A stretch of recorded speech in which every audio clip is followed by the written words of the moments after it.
are still coming in, I'm going to go over some housekeeping items. Please make sure to mute your lines. For questions, we'll do it at the end. We can type our questions in the chat box and I'll read them out loud because this will be taped so that people can hear the questions on the video at the end. Please close any other applications or windows you are working on so we can conserve bandwidth. And this webinar will be recorded and uploaded to our website by next week. I am very excited to introduce our presenters today. Doctors Painter, Campbell, Lightford, and Purdom serve as interdisciplinary faculty in the Center for Outpatient Education program at the Lewis Stokes Cleveland VA Medical Center. Doctors Campbell and Lightford previously completed the COE program as learners themselves prior to joining the faculty. Dr. Painter serves as the Associate Director of Psychology. Dr. Purdom serves as the core member of the psychology faculty.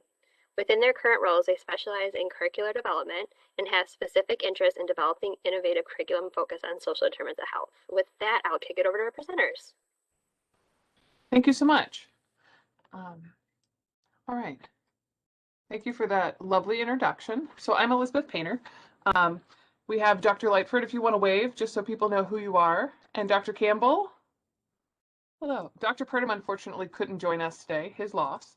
But we wanted to talk to you a little bit about the SDOH curriculum that we've put together amidst COVID and the development of a virtual community mapping exercise, which we thought was sort of an interesting innovation that we wanted to walk you through what and how we've done that. There we go. So the objectives for our talk are just that we're going to describe the goals and the structure of our program, outline the development and the evolution of this new interactive didactic that we created, and then also discuss some of our further curriculum goals with our programming. So you may notice that she mentioned the Center of Education, but we actually started as the Center of Excellence almost a decade ago.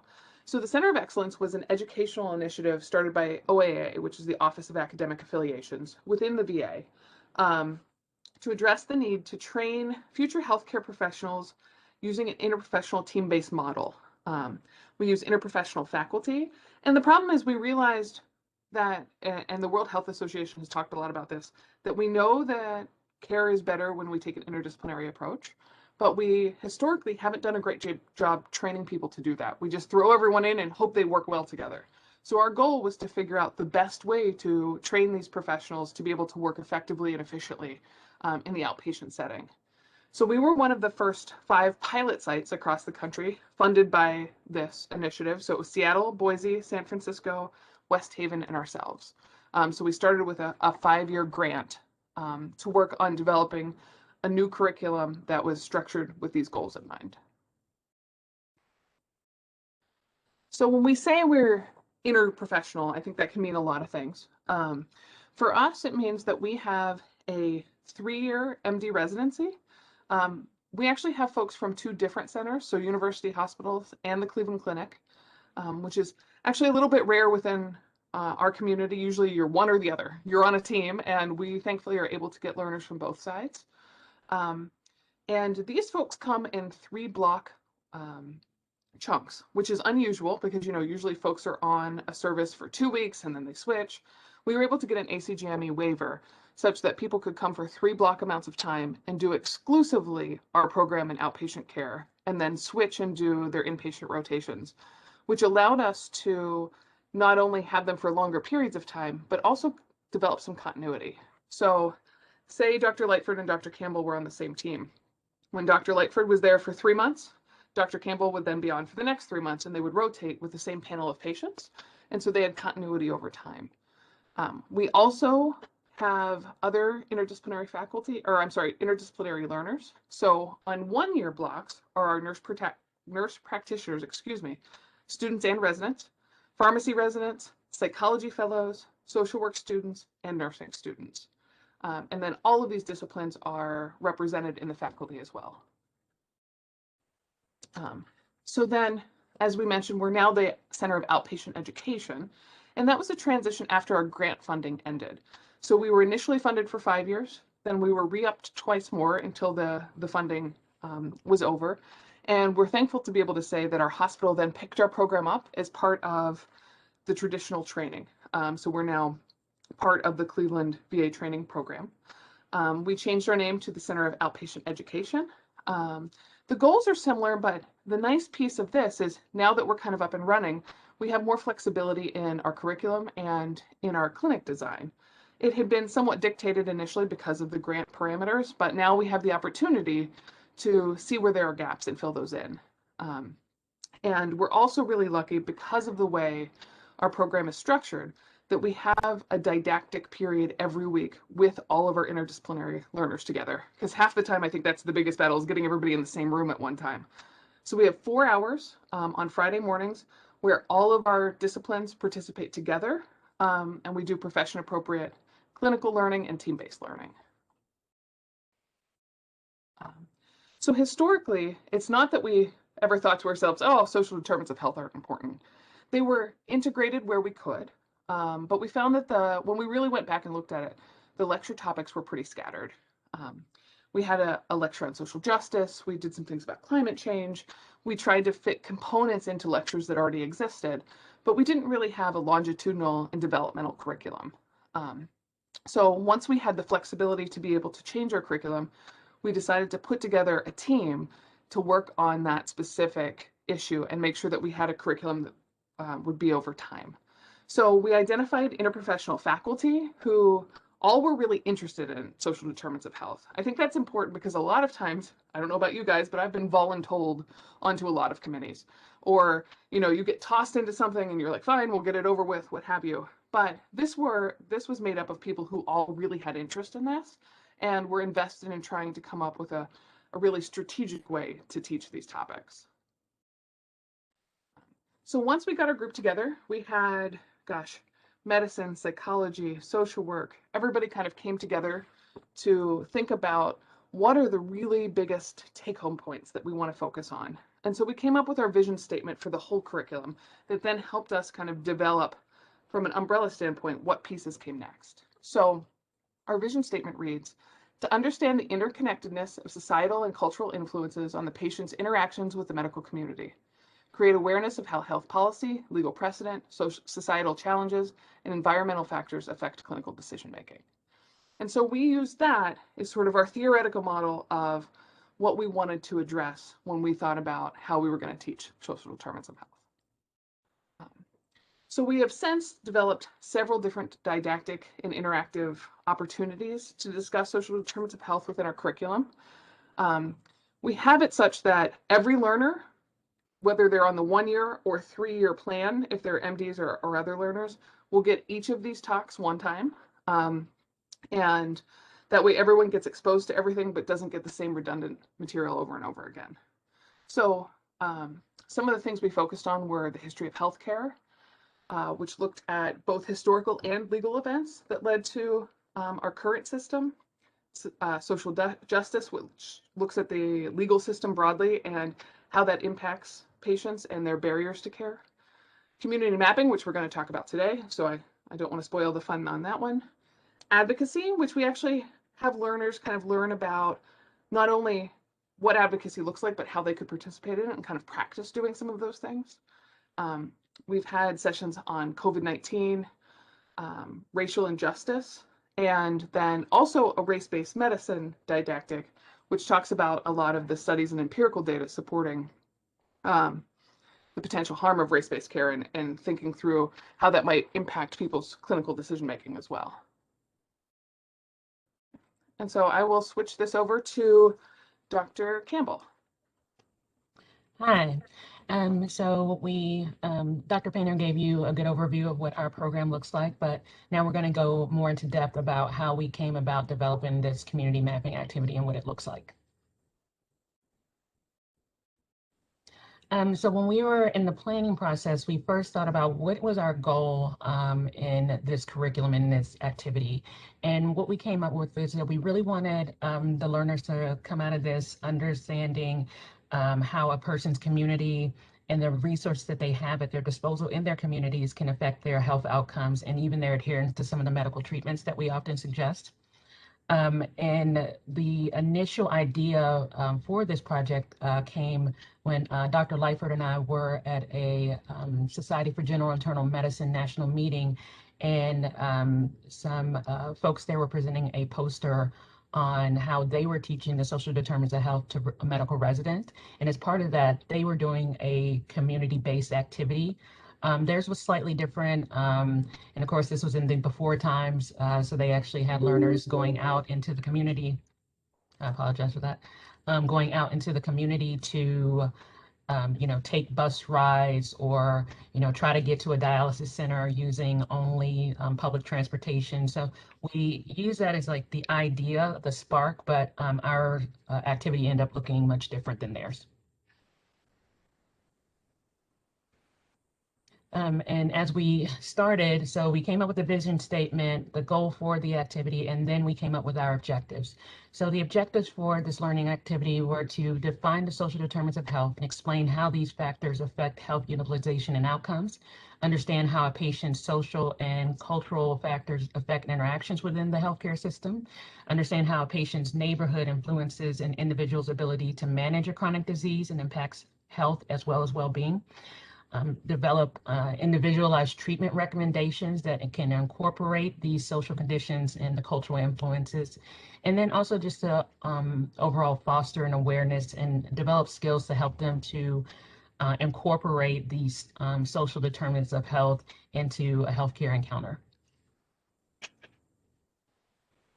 So the way we decided to structure the session was that we gave them a brief introduction, and I'll go through more of that. Then there was breakout sessions, breakout rooms in Zoom for small group work. And then we came back as a whole group to discuss everyone's findings, and we'll go into more detail of that. So in the introduction, we looked through a lot of different social determinant lectures to see kind of what was out there. But then we came across this video, and it's publicly available on YouTube. It's under the Let's Learn Public Health group's website. And they did a really good job of succinctly explaining how the social determinants of health are interlocked. And this is a screenshot from the video that shows the difference between the structural determinants, intermediate determinants, and how it affects the healthcare system. So rather than us trying to reinvent the wheel, we actually showed this video at the beginning of the session to make sure we were all on the same page when we were discussing what the social determinants of health were. We also thought it was important to define equality and equity because they are often used interchangeably, but do mean specifically different things. And also discuss the topic of the right to health, whether we believe that people do have a right to have health care as the World Health Organization has stated that they should. As far as the small group discussion, so we kind of developed, we decided to cover 5 different subject matters during this. We thought these were things that frequently come up in patient interactions and can really affect a patient's healthcare and health outcomes. So we focused on nutrition, transportation, housing, internet, and green space and neighborhood safety. And we gave them 25 minutes in the breakout rooms, and each breakout room had an interprofessional faculty member to help with the case discussion. And we focused on a theoretical patient, Mr. A, which I'll tell you more about later. And each one of the small groups had 3 to 4 specific questions regarding nutrition, transportation, et cetera. And then when they came back to the large group to debrief, there were like 4 questions that kind of gave a summary of everything that was discussed in the small groups. So this is the case that we developed. This is the case of Mr. A. He's a 70-year-old retired veteran. He lives in East Cleveland. This is an underfunded area of Cleveland. He receives Social Security, but has no other pension or savings. In his past medical history, is significant for a recent CBA. He has some residual left hemophilia. He has high blood pressure, diabetes. He has chronic back and knee pain. And then after this stroke, he now uses a cane, and we have sent him to follow up with multiple specialists, including a neurologist, primary care, nutrition, and physical therapy. So he has multiple appointments now weekly. After his stroke, he was no longer able to drive, so he sold his car, and his nearest bus stop is between 1/4 and 1/2 mile from his home. And we also let them know that he does have health aid, a home health aide provided by the VA, who comes to his house for 2 hours a day, 3 days a week. And this is the maximum amount available for his condition. And they are there to kind of help him with bathing, dressing, cleaning up the house, and some meal prep. And so using this base case, each of the groups then had slightly different information, some further information that would kind of help them address their topic. And from that, there were 3 to 4 questions for each group. And these are some examples of some of the questions that we asked them to discuss in their small groups. For example, for transportation, since he no longer has a car, we wanted them to look to see what access he has to public transportation, to even just travel to the Cleveland VA. And, how many buses does he have to take? How far is the walk now, knowing that he has to walk with a cane and he ambulates slowly because of his stroke? And then, kind of talking through, were there issues with any of his transportation options? And, was there anything else that we could offer him? And then also in that same vein, for example, for the housing, we were saying, is this an issue that you normally address during a visit? A lot of times we're going to be very focused on his blood pressure. We're going to be focused to make sure he's taking his cholesterol medication and his aspirin. But then are we also asking, does he have stairs in his home? How he's getting along outside of those 6 hours of help that he's getting at the VA? Do we need to kind of help him with some housing options? So each of the cases had something specific like that to help them really think through this patient's situation and how their surroundings and neighborhood was really affecting their care.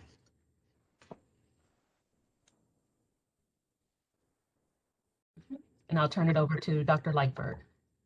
Okay, thank you. Actually, Elizabeth, can you go back to the other slide? I just wanted to let the group know. So I was the facilitator for the internet group, and just to give you an example of what the discussion was like in my group, it was a spectrum of people who had never heard of the word digital divide before, versus people who fully understood it and could give examples from their own cities like Detroit of what they've noticed. And we really, because we're in the pandemic, we really talked about what people have seen in their own visits, the challenges they've had with virtual visits. One of the learners was discussing how in his cardiology clinic, he's been noticing that patients who have more access and resources to technology they come to their appointments with their heart rate recorded, with their blood pressure recorded.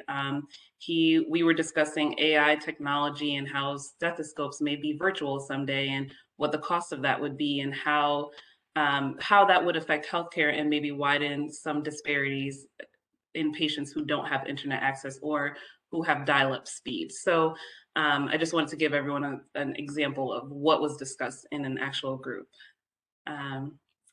So in the next slide, this is an example of what for example, in the nutrition group, what they could see in terms of the neighborhood food options in East Cleveland, which again is it's an underfunded area of Cleveland. It's actually right near the hospitals that we mentioned before. And so in this, this is a way to use technology to actually give you a real-time example. So in this, what you're looking at is you see a lot of takeout options. So McDonald's, Taco Bell, et cetera, et cetera. And so this is our patient, our fake patient. This is his neighborhood, and these are his food options. And so then we had them compare that to an area right outside of Cleveland. It's Lakewood, Ohio, and still in Cuyahoga County, but this is a very adequately funded area of Cleveland. So what you're looking at here is food options here are pretty much, for the most part, all local options. So you're in Lakewood, you have quite a few vegan places. You have a vegan donut place. You have a locally owned grocery store that's essentially the equivalent of Whole Foods. So, but you don't just have one of those. You have multiple options of those. You have environmentally friendly refill places where you take your containers and then you get soaps, and so you're just seeing the difference in terms. This was a snapshot of food in particular, but you're seeing a difference in terms of one area of Cleveland versus another. And so that was a real example that the learners had to do on their own. And the more interactive it was, the more it fostered better discussion. Next slide. So once the small group, the breakout rooms had their chance to look at the resources, go over these questions, have their discussion, then they chose one person to report to the larger group, because this activity was not just so that each group could now be transportation experts and the rest of the group didn't know what was going on. So we gave everyone the same, so you can see those on the left. We gave them all the same questions to report back to their peers in the larger group, such as what surprised you the most, what's the biggest takeaway. But we also, as a faculty, we also had slides that showed what are the key takeaways, so that every learner could walk away saying, okay, we now have a better understanding that transportation is a huge barrier. So if I'm in my visit with my patients and they are saying that I don't have my prescriptions, I didn't refill them, before we start labeling people non-adherent, non-compliant, those sort of words, then our goal was to trigger people to say, well, wait, maybe there's a barrier that I haven't identified. Maybe there's a question I haven't identified. So, our goal was to make this as applicable as possible, as practical as possible, because we wanted the learners to have the knowledge, but then also apply it to each visit. So we're asking them questions in the larger group. What does this mean for you? Give us examples of times that you've identified or haven't identified a food disparity in your patient visit. And then what does that mean? What do you do after that? Who can you speak with? Where can you direct your patients? So as much as we wanted to give them the knowledge, we wanted to make sure that they had these key takeaways, that everyone had the key takeaways, so that they could continue to provide the best care to their patients. And as an example, from one of the learners shared, so when we were talking about we had a very robust discussion regarding transportation, just because it comes up so often.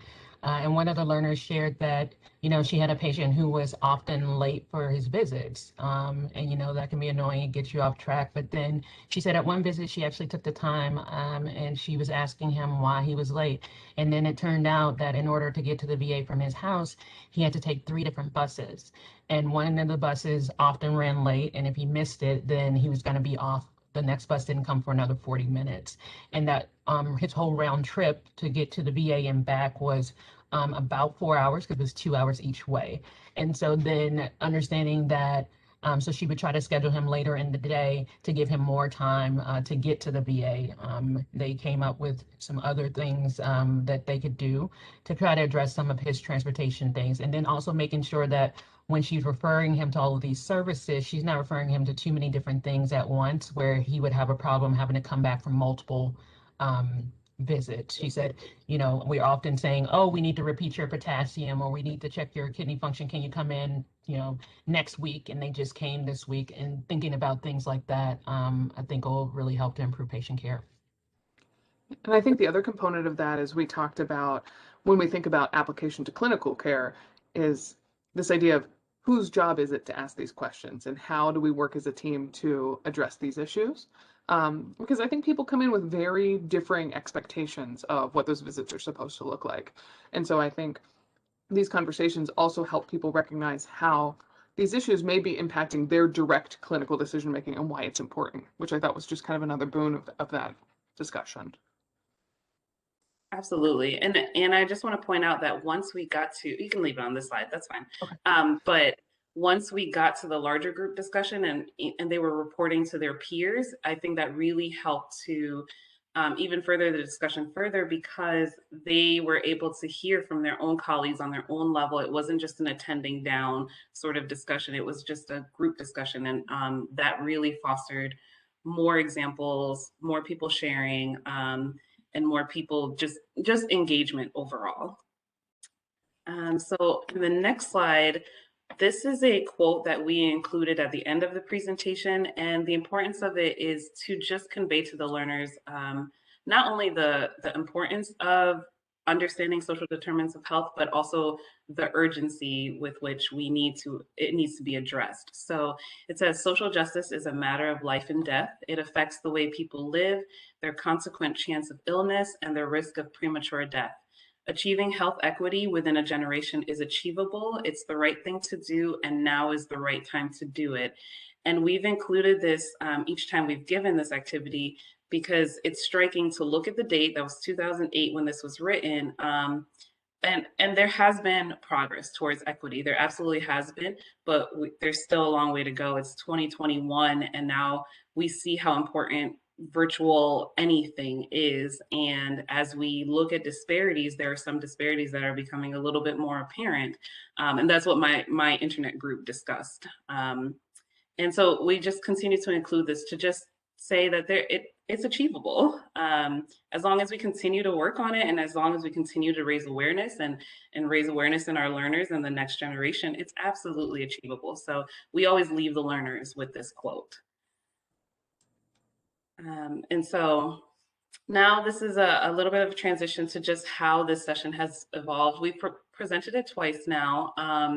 And we use their feedback in order to make some tweaks and some changes. And so one thing on a faculty level was that when we had to facilitate the groups the first time, we just sort of, for lack of a better term, threw the faculty in there and said, here you go, facilitate a breakout room. And that led to some groups going great if you were comfortable with that, but other facilitators mentioned, I wasn't that comfortable, my group wasn't as engaged, they weren't really talking, they sort of put themselves in silos and read the resources themselves, and it wasn't much discussion. So we had facilitator training, and that really made a difference the second go around, even for me personally. So this go around, I was able to say, okay, one person is going to read the case, one person takes this question versus that question, and I want you, and we also changed the resources a little bit. We pared down the resources so that they didn't have to spend too much time clicking through different things or watching different videos. So in a couple of the resources, we were able to pinpoint, read paragraph 6 of this page, and so it helped them go straight to what we wanted them to read. And that really helped with the discussion. So having the facilitator really sort of guide them, it helped it to evolve much more easily this time around. And so all of that was based on feedback from the last time. So the other big thing was that for the larger group discussion, we made those key take-home points, because I think before the learners said, I got a lot of information, but I didn't really know what were the important or the salient things I walked away with. So having the faculty members really hone in on those take-home points, I think really helped. Paring down the questions a little bit. The first go around, we gave them a lot of resources. There's a lot of information for all these topics. So we gave them a lot of resources and a lot of questions, and just paring that down really helped a lot. So it has continued to evolve, and then we can go to the next slide. And so here we have just the overall scoring feedback from the learners. So the first time we did this was in May of 2020, and then we've just recently done this session again in March. And you can see the scores here, but what I want to highlight on this slide is that time was a big factor the first go round. So with the amount of resources and the amount of questions in the breakout rooms, it felt like people ran out of time. They weren't able to really hone in on the key points. And there was a lot of mention of just when we got back as a larger group that people would have loved a more time for a more robust discussion as a larger group. And so we really took that into account this time to say, okay, we want to make sure they get everything they need from the breakout sessions. They have time to speak with their peers, but then as a larger group, they're able to hear what happened in the other groups. What was the information from the other groups? And so that was really a focus for us as we were tweaking it for this session. And I think you can really see the difference in terms of this comment from our most recent session, is that people were appreciative of the practical take-home points and the application points we gave them. And so in the future, this person is mentioning having spending more time on concrete resources. And so that just goes to show that they were so engaged and they want to figure out, how can I help my patient? Like, what's the next step? And so that was just really, really exciting to see that. And so lessons learned, future directions. One thing is, as always, everything takes longer than you think. So we didn't think that the first time around that those questions would cause people to go over time, or the list of, we were just trying to give them the information. So it's always a lesson learned that everything takes a little bit longer, and discussions, once people are really engaged, the time goes by very quickly. And then second thing is, learners can quickly acclimate to virtual learning. I mean, we've seen everyone have to pivot, not just the learners, but everybody has had to pivot during this pandemic. But what we have found is that engagement really increases when, with visuals, that helps. We're all combating Zoom fatigue. So visuals helps. It helps to be able to have leading discussion questions that they can answer. It helps to be able to switch things up a little bit. They weren't expecting the first go round. They weren't expecting that they would have to click on links and read this and watch a video and do different things. So they were very adaptable to that. As always, just facilitators with small groups, that's always something that we're learning for all of us, how best to facilitate a small group, how to get people engaged. You can identify the learners that are a little bit more hesitant to speak up, and how do you ask a question so that every single person in the group actually speaks. And then also, just at some point, we're going to have to do this in person, or maybe a hybrid. We don't know.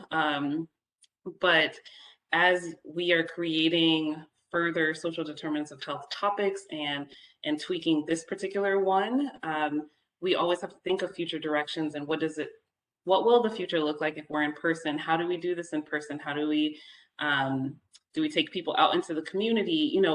What do we do? So that's something that we're going to be thinking about, not just with this one, but with all of our future topics. And I think the biggest thing that we wanted to convey is that as we're teaching and developing lectures related to social determinants of health, there are topics that really have to be discussed. Sometimes they're abstract, sometimes they're on a larger scale or a national scale. But I think in this activity, what really sparked the most engagement is that people could see in their local environments, their local neighborhoods, okay, this is what's actually going on here in Cleveland. This is what I'm driving down these streets. I know I've been to Lakewood for food or for whatever.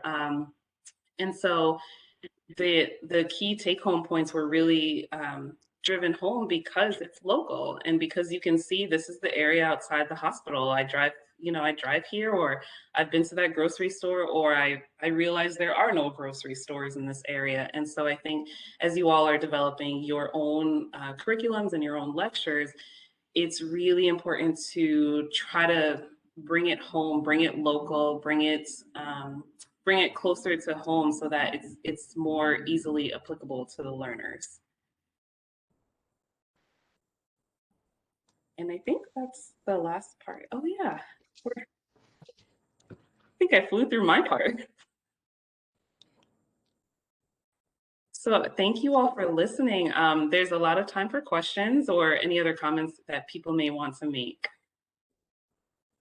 If you want to unmute yourselves and ask the questions, that's fine, or you can type it in the chat box, whichever you feel comfortable with. Hi, this is Shubhra here. So I teach social determinants of health to an interprofessional group at University of Toledo, and I'm in public health. We have about 10 disciplines participating in it. And just like you, we experienced pandemic and we had to recreate our lesson plans and things like that. My question is, do you find difference by level of education, or people are in the bachelor's, master's, or residence, do you find them different in terms of their learning growth curve? And I'm sorry if my pronunciation is not clear because of the thing, but because of the dental thing. But do you find that different, and do you feel that you should create different smaller groups for advanced learners versus new learners? That is something that we are grappling with right now in our institution. That's a great question. Doctors Lightford or Campbell, I don't want to jump in if you have something to share first. I always have something to say about everything. So Go ahead first. Go ahead. okay. I think that's a super interesting question. What I find, at least anecdotally, is that for a lot of these kind of social determinants of health sort of topics, it actually seems to correlate more for me, not as much actual formal education, but so much as clinical experience and interaction with patients, and kind of seeing people in other environments and having exposure to different kinds of people. So in that regard, like for instance, in my last group, there were some nursing students who said, I haven't really seen patients yet, or I haven't done that. And I think one of the things that helped that is when we make our interprofessional breakout groups, we purposefully try and tier them and make sure there's representatives of different groups in each of the small groups, because I think there is some ability to do some developmental teaching and learning in that regard, if that makes sense. Yes, because interprofessional education is learning from each other and with each other. Right. So it addresses that portion of IPE very well. Yeah, thank you. Because sometimes we'll have folks like some of our nurse practitioner residents may have worked in nursing for many years before they decided to come back. And so they bring a different perspective, and I think a very in-depth and knowledgeable perspective. And so by having those interdisciplinary groups in that way, I think there's a lot of learning done across the spectrum. All right, thank you. And I want to piggyback on the exposure point of what you said. I think the exposure, how much they've been exposed to any sort of disparities in the past, I think that helps to, I have noticed the difference. So I'll give you the example in the internet group. When one of the learners said, "Oh, I've never heard the word digital divide," which is fine. I mean, a lot of people haven't heard of that before. But she also then said, "Well, I really haven't been exposed to anything at all." She was saying from her own personal experience that Cleveland's a really big city to her from where she came from, and so take that to someone else in the group who came from New York, and Cleveland's small to him, and so he was exposed to different things than she would have been, and so I think that in that group, but it was really helpful. I mean, it led to good discussion, but I think sometimes when we've been doing these lectures, you can sometimes tell who's been exposed to certain things and who has not been. And then just speaking more generally, I feel that the social determinants, and again, this is more anecdotal, it makes it easier for the interprofessional learners to interact and participate. I do find that when we're talking about more clinic-based things, that there's definitely a difference in the level of participation and trying to open it up and make it the learning more appropriate for all levels has been a challenge, but it's something that we work on, and just trying to make sure that everyone feels comfortable speaking. For example, we had some nurse practitioner residents who stated that they didn't feel as comfortable answering clinical questions in front of the MD residents because of the difference in training, but trying to address that and making sure that everybody feels comfortable and open enough to share, it was part of like the learning process of how to do this. Thank you. That makes sense. Okay, we do have a question in the chat box. We also have a comment saying, "Bring it local." That's a great takeaway. And then there's another, the question is, thanks for your presentation. This is a great program. We do something similar with our first year learners at the Center for Interprofessional Practice and Education at Washington University Medical Campus in St. Louis. Can you talk a little bit about the number of students in your small group and the year/level of learners? And 2, did you evaluate knowledge or behavior change at all? And if so, which tools did you use?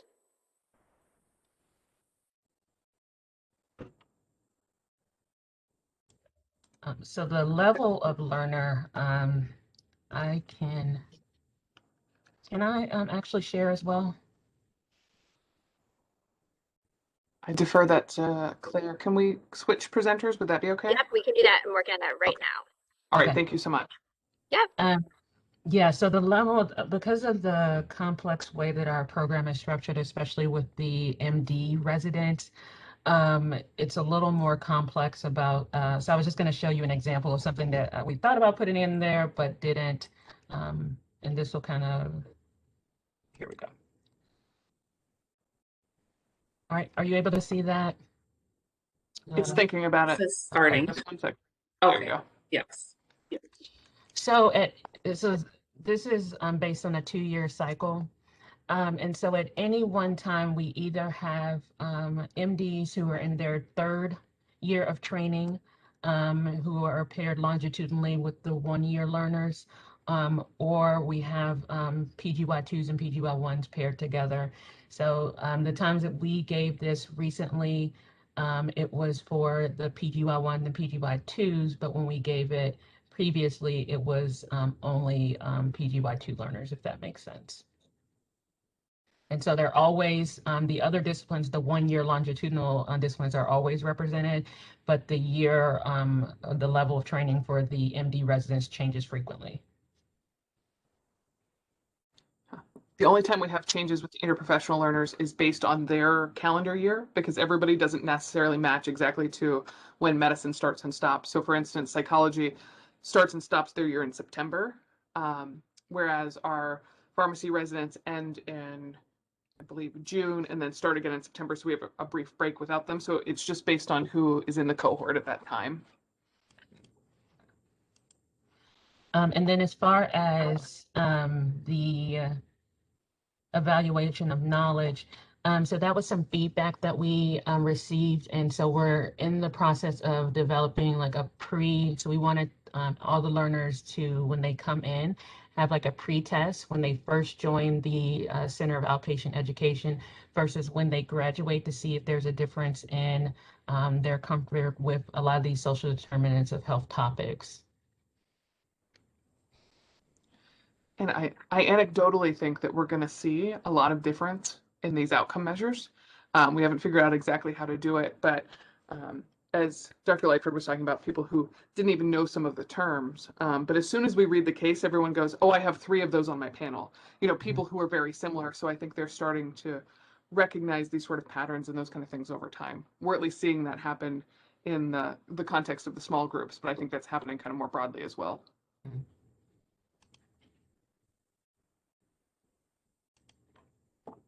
We have another question in the chat box. Are we set with that one? Could you talk more about the prompts/instruction learners are getting as they map? Each group is looking at a map focused on a different focus area. Example of food or nutrition. Is the facilitator managing the map, or one of the students takes the leads? Do they take screenshots of the maps they filter to share during the debrief? Okay, I'll bring up an example of one of the cases while one of you guys answers. Yeah, because that's a great question. Yeah, while she pulls that up, I can answer. So the first part, can you talk more about the prompt/instruction? So the learners are getting, so they get a email with, you can see it here. So we put the objectives at the top so they know exactly, so it's clear what we want them to take away from this. Then they get the case that we read to you all earlier. And then as you scroll down, you'll see that what they are getting is they get the group questions. So we had a previous slide where we showed a few of the questions that they get. So in internet, what is digital divide? What are the historical reasons for that divide? What happened in Cleveland? How did that come about? In this case, you know, you can see what options does our patient have for new housing. So they have these group questions, but then they have the questions that they have to present to the larger group. And then they have a list of resources. So the way every facilitator handle it a little bit different, but the main point was just the facilitators to get the student or the learners to actually click on the resources and read read whatever it is that's there. Sometimes they were videos, sometimes they were PDF files to articles, sometimes they were research studies. It just depended on the topic. And sometimes it was actually map it, like the nutrition example we gave you. So each facilitator pretty much had the learners take the lead on it. But we would ask questions to make sure that they continue to stay engaged while discussing it with each other. And then do they take screenshots of the maps? No, during the debrief, they are answering these questions in the middle. What surprised you the most? What's the biggest takeaway, etc. So all of the maps or videos they looked at only stays within their breakout rooms. But once we get to the larger group, they're answering those questions, and then the facilitators, we are doing the take-home points of each. And we actually ended up changing those large group questions to make them consistent across group, because the first time we did it, our debriefs got a little bit redundant.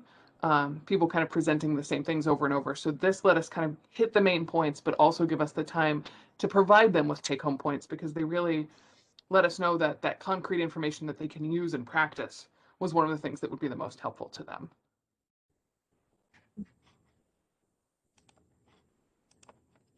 Oh, thank you. Does anyone have any other questions? Oh, just thank you so much. That was very informational.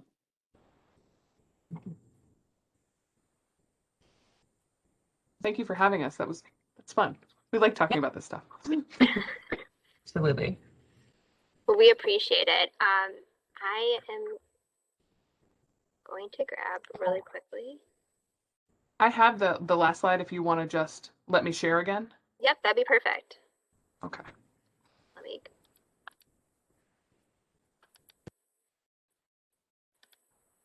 Can you see my slides? Oops. Nope. Oh, I made you presenter, but then it went away. Okay, let's try that again. Okay. I'm now the presenter. Great. So I believe this is the last slide you had us. Yes. So if there's an evaluation, a very quick evaluation, if you don't mind completing it. Like I said, the video will be up probably by early next week at the latest, if not late this week. Follow us on Twitter and sign up to join our network on our website. That's where we post all of our upcoming webinars and other social determinants of health information. So again, thank you our presenters for presenting today. We really appreciate it. And if there's no more questions, we can wrap up. Thank you. Awesome. Thank you, everyone. All right, thank you.